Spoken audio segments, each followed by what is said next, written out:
Hello, this is God7, and today we will be learning how to do texture animations for Super Mario 64 DS. So first, you're going to need the editor as usual, and the ROM you want edit, and let's go. Now, let me show you how animations look now. We have the waterfall going downwards, and we also have, basically, that's it, the waterfall. Okay, so let's say we want to remove it.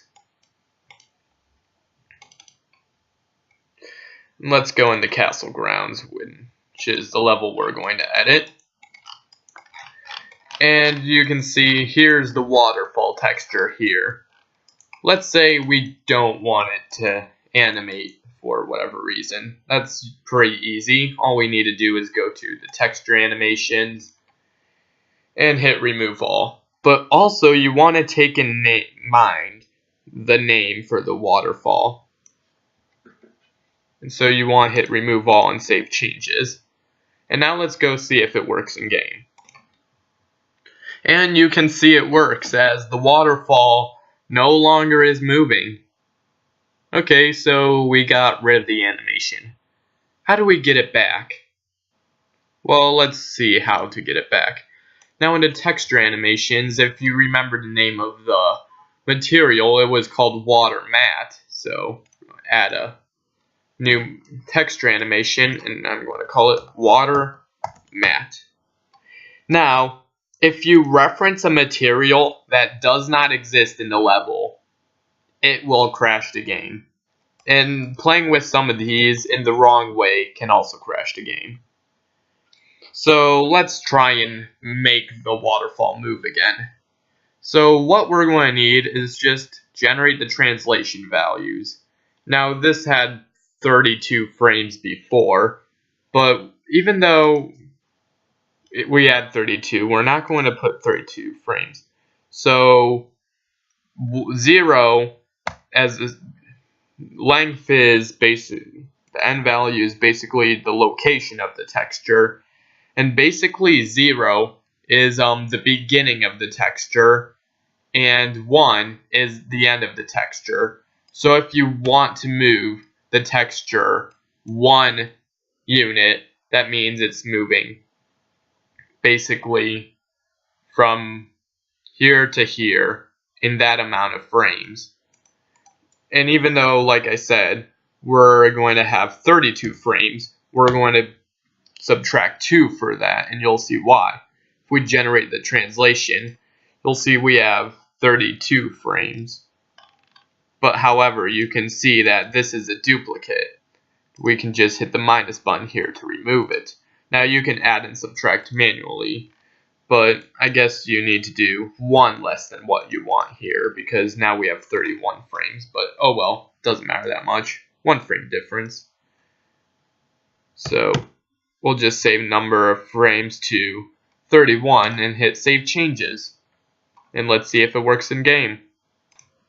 And as you can see here, we have the waterfall going down like it was before. It may not be exact, but as exactly how it was before, but still goes down. Now let's say we want to make this waterfall go up. So in order to change where the waterfall goes, the direction, we need to edit the rotation values. Now see, if you think about rotation works kind of as an angle. Like if you rotate it 90 degrees, it'll be going to the right, or 180 and it'll reverse the direction. 270 and it'll go that way. 360 and it'll basically act the same as 0. And we want to make it go up, the waterfall go up. So we're going to set the rotation value here from 0, which is the default for rotations, to 180. And once you do that, save changes. Then let's check it out on the emulator. And as you can see here, on the emulator, the waterfall goes up like it should. Or not how it should, but how we want it to go. But let's say we wanted to make the waterfall texture smaller. basically we want the waterfall texture to be half its size. How would we do that? Well, we need to go back into the texture animation and go to scale values. Now we're going to do the same thing as here, because unlike rotation where you can just have 0, you have to have, as kind of like the translation. So you have to put the start value 0, start value 1, and we're just going to do the exact same thing we did with that one there.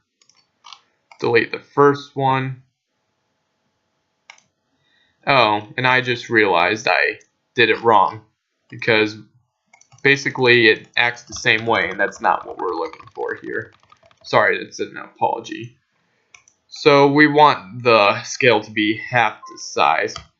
So we're going to put 0.5, start value 0.5, and 0.5, because we're always going to want it to be 0.5. So if we look here, everything should be 0.5, and let's just remove it to have the length be equal. Now when we go into emulator and hit save changes, everything should be, the water animation or texture should be smaller. So let's check it out. And in the emulator, you can see that the size is rather bigger or smaller. It's kind of hard to tell. But you'll also see that it skips a little. And the reason why it skips, like it just jumps, is because the texture is no longer 0.5 of itself. So when the animation plays, it's going over it. Like say, since we set the scale values here, we set it as 0.5. But this has the translations go all the way up to 1. So we would have to have the scales or translations be 0.5 now, or go up to 0.5 rather than 1 in order to do it. Although I'm not going to do that for that tutorial. We'll just have the waterfall go how it was before. Now let's say we want to add a texture animation to another texture, like say this pretty little grass here. Let's say we want our grass to move. How exactly would we do that? Well, what you're going to need to do is first find what the material grass is called. So in order to do that, you would have to hit import other model and try and find the stage. Like this is the castle grounds. So in the stage folder here, let's see what looks like the castle grounds. Castle first floor, no. Second, backyards, no. But we see here, what's this? Main castle. I wonder what that could be. Could it possibly this? Most likely. Let's go in the BMD file. Texture a BTP editor. You can see like it has a lot of the texture or castle textures. So it's safe to assume that it works. And basically, let's go look for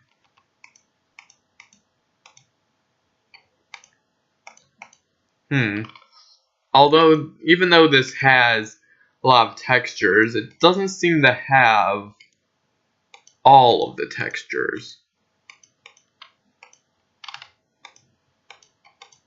Which is weird.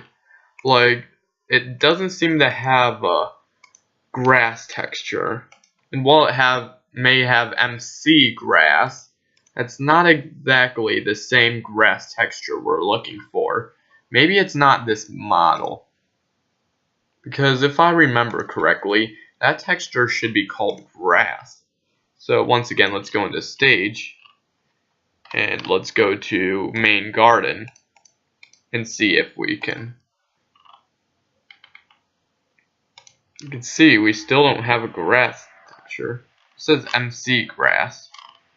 But let's go MG grass or whatever.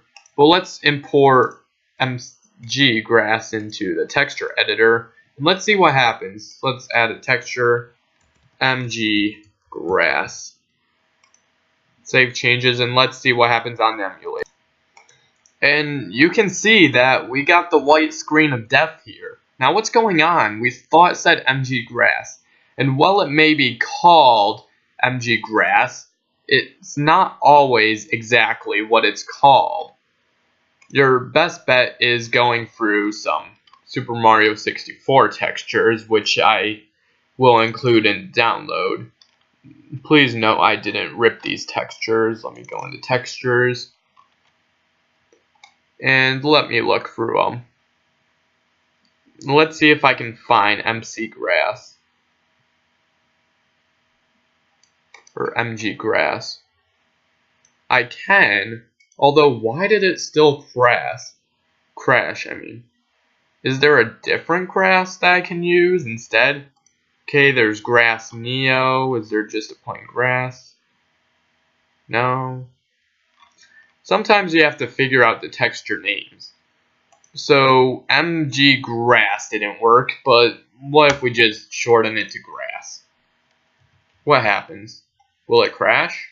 Let's find out. And hey, you can see it worked, except our grass is kind of moving now. It's moving at the same exact speed as the water, which is rather interesting because we never ever specified a translation value for the grass. So why is it moving? Well, the thing is, texture animations are kind of weird. There's a number of frames, 31 here, and since we have a texture animation here, we automatically have a translation going for the grass, even though we never specified a texture. So what if we want to make the grass animation slower? Well, you would have to obviously have more than 31 frames. Like, let's for example double it and make it 62 frames instead, to make it half, and doing that would make it half as fast as it was before. So we're going to put start value as 0, start value as 1, then we're going to have the number of values of, it's going to be 62, although that minus 1 equals 61, so let's go ahead and generate the translation. So we have 63, remove the duplicate, and now we have 62. But we also need to, let's see what happens if we don't adjust the number of frames for a second here. Let's go into emulator. You can see that the grass is still moving as fast as it was before, except it kind of skips. And the reason is we're not providing the whole animation here. We're just having it stop all the way up here. And for some reason, we don't have a value of it going to 1. So maybe we should just have that go at 1 here. And let's set the number of frames to 62 and hit save. Let's see how that looks in emulator, since 62 is the length of this. And in the emulator, you can see something strange. The grass is going slower now, and it's going at a steady rate. But if we go to the water here, it's going even slower than the grass. And why exactly is that? Well, if we look here, we have this go 62 frames all the way up to 62 or whatever. But over here, we have this go to 31. And while this may complete the whole animation in half the time, it still makes it go slower. So basically, even though this is double, this will be shorter. So basically, here's how you make proper animations. You want to get the fastest animation with the longest number of frames. Then you want to make the shortest with the number of frames. Although sometimes these can change, and you just have to keep playing around with this. And if you ever get the white screen of death, it could be because of bad scale or because of a bad material name. Hope you guys enjoyed this tutorial. I'll see you all later.